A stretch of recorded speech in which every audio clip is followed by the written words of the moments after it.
नमस्ते, प्रणाम, स्वागत करती हूँ अपने यूट्यूब चैनल पर। आप सभी लोग के सामने एक सहाना गीत सुनाने जा रही हूँ। अच्छा लगे तो वीडियो को लाइक, सब्सक्राइब, शेयर जरूर करिएगा।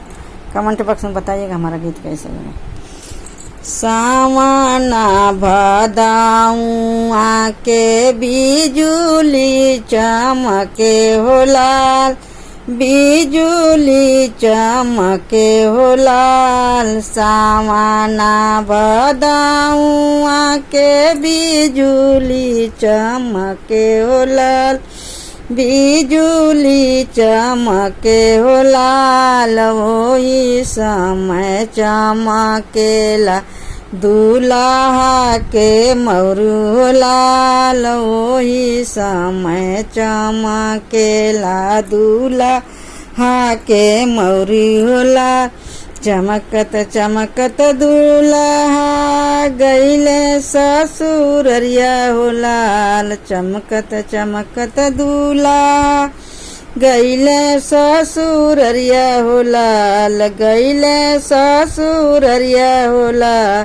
पर छेली सासू कनखी मारे सरहजिया हो लाल, पर छेली सासू कनखी मारे सरहजिया हो लाल।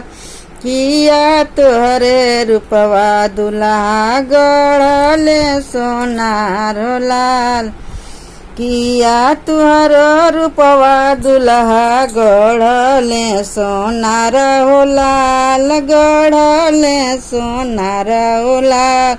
किया तुहरे मामी कहूँ यार हो लाल, किया तुहरे मामी के हाऊँ यार हो लाल।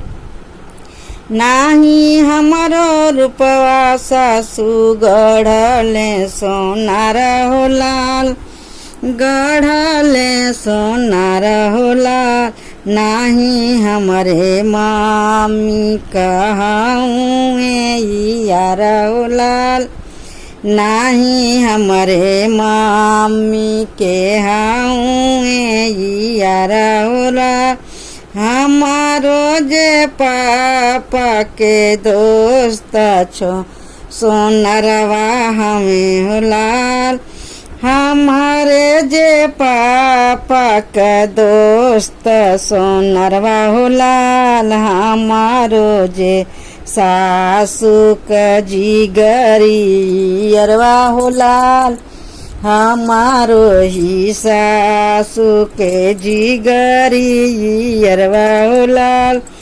ए सन दामाद नाही देखली बदमाशवा हो लाल, देखली बदमाशा हो लाल। ए सन दामाद नाही देखली बदमाशा हो लाल, देखली बदमाशा हो लाल। उलटी पलट के त दिहले जा बाबा हो लाल, उलटी पलट के त दिहले जा बाबा हो लाल। सावना भदाऊँ आके बिजुली चमके हो लाल, बिजुली चमके हो लाल। वैसे चमके दूल्हा का मौरू हो लाल।